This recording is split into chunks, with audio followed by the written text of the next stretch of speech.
It is Money Monday. It's Money Monday. That's my Millie Rock. Today, we're talking about how you can find financial freedom in the cannabis industry, regardless of whether you live in a state that has legalized or not.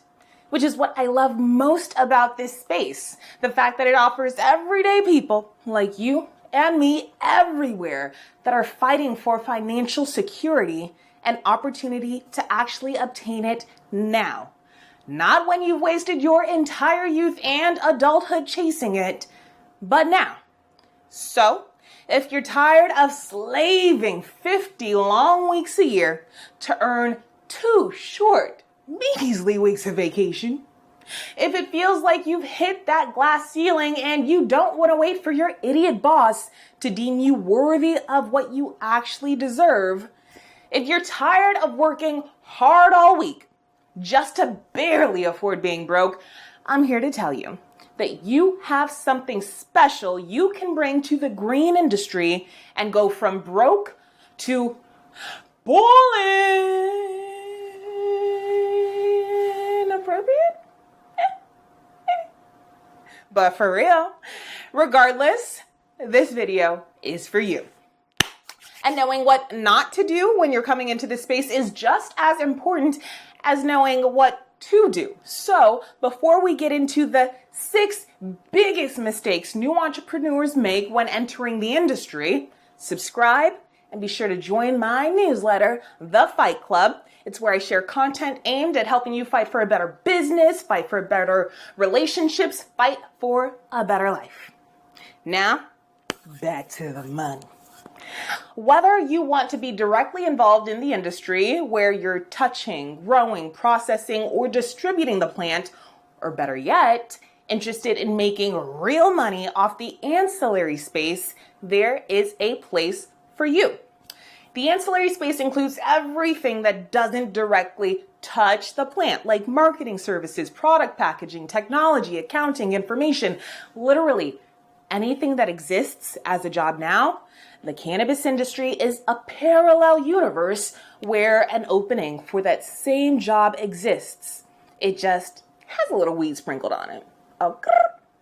Now, this allows you, person that's been an assistant or mid-level employee on the way up, or anyone in a position where someone else gets to decide when they're good enough to level up. What this industry does is allow you to take your skills, pivot toward weed, and immediately come in as the expert. And if you position yourself the right way, you'll be paid as the expert too. I know this because I've spent the last couple of years getting paid to interview every major player in every facet of the industry, and I began using the insight I gained and connections I've made to help lead new entrepreneurs to financial freedom by discovering, establishing, and leveraging their unique positioning in this space.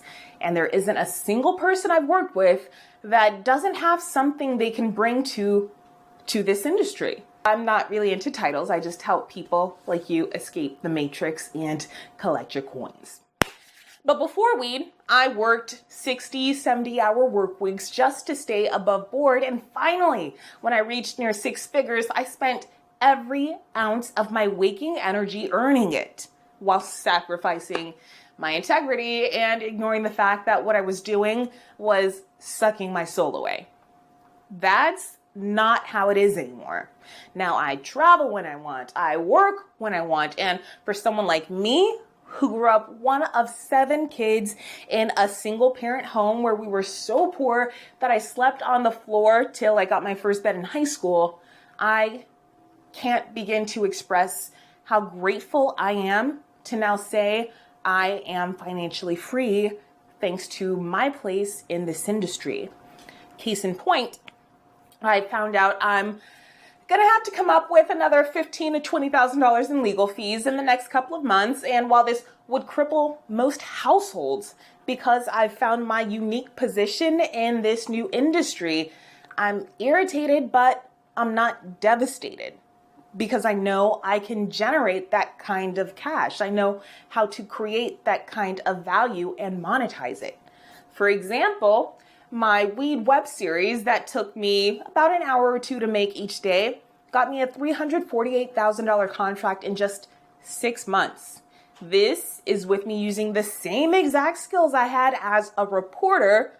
I just pivoted and applied them to cannabis, and it's paying off dearly. Now, I would have had to work 12-hour days for 3.5 years for that same $348,000 before this industry.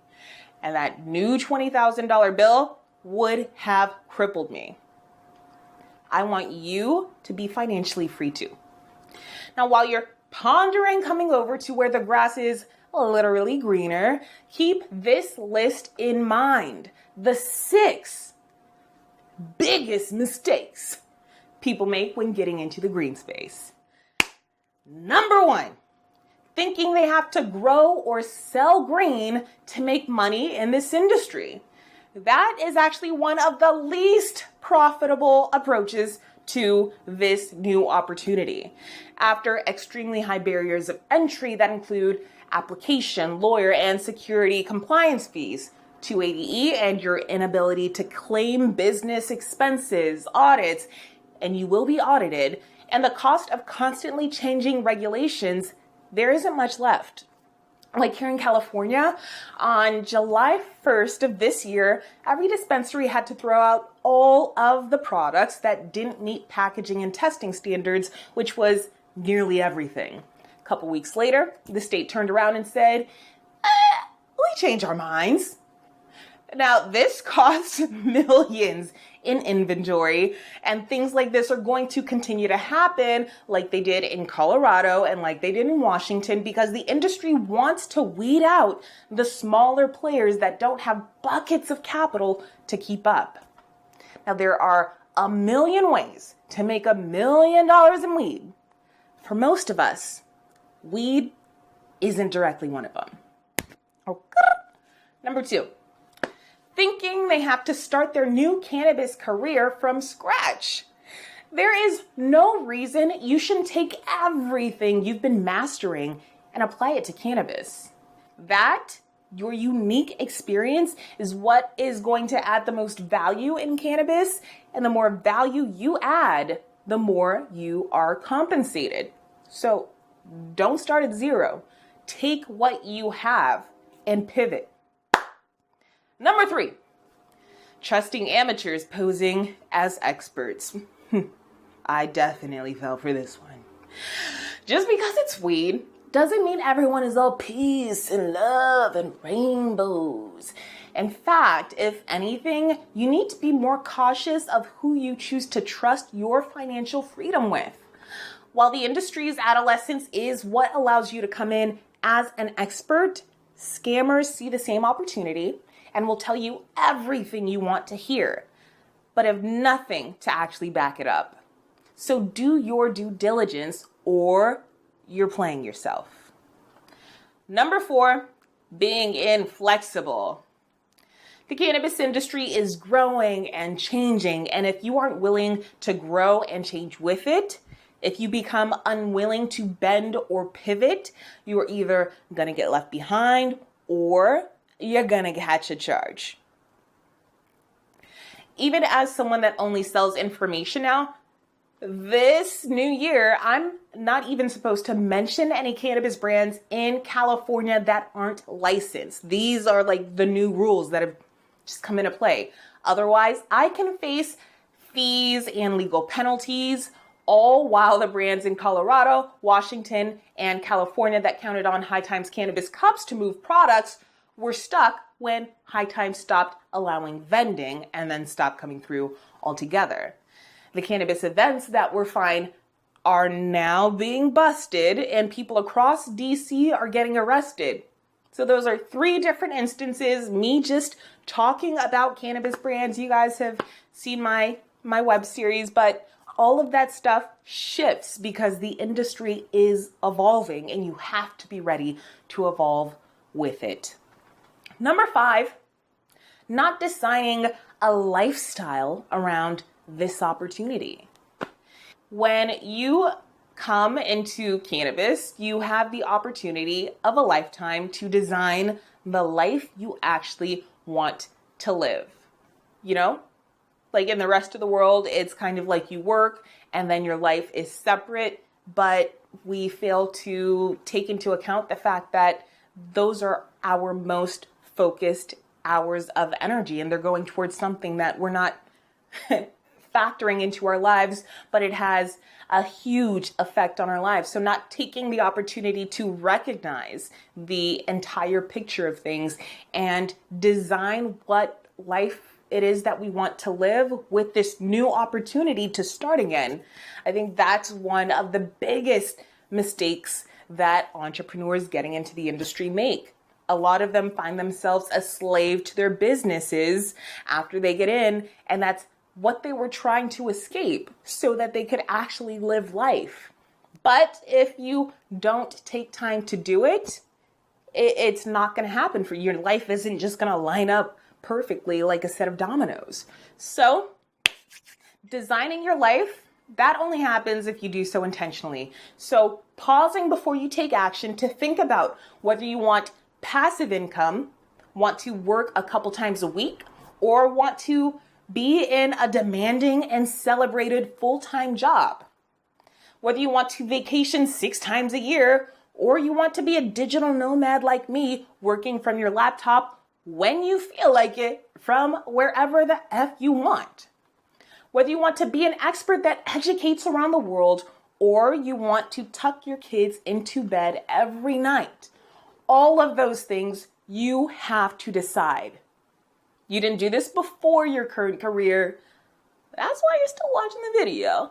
How you doing? Hey. Before you get into the space, taking time to pause and decide the life that you want from the opportunity the space is providing. That's so, so, so important. And last but not least, number 6, thinking you need a bucket of cash to get started. Simply isn't true. In fact, I'm going to show you how to get started in this industry for less than $250 in my next video. Now, I know some of you are thinking, I don't know if I can bring a value to this space, but I can tell you this. I've worked with so many unique individuals coming here. If someone is paying you to do something now, it's because you're providing value to them. You can bring that value to weed and bank on it. Others might ask, well, I'm just a grocery bagger. What can I bring to the table? To that I say, if you don't have the drive to figure out how to go from bagging groceries or salting fries to the register or drive-through, you probably don't have enough drive to start or sustain your own business. So this ain't for you. I'm not trying to sell this industry as a get-rich-quick scheme or crypto Q4 2017, still hurting from it. What I'm trying to relay is the fact that there is so much opportunity for you to transform your life in this new industry as long as you are willing to work for it.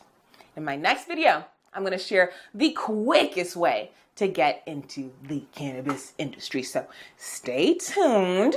But right now, I want to know, if you knew there was no chance you'd fail, what would you do in this new industry? How would you design your dream life around this opportunity? If you can't say it, you can't claim it. So get typing, and you'll be that much closer to owning your financial future. I'm Charlotte Green. See you guys back at the Fight Club, charlottegreen.com. Peace.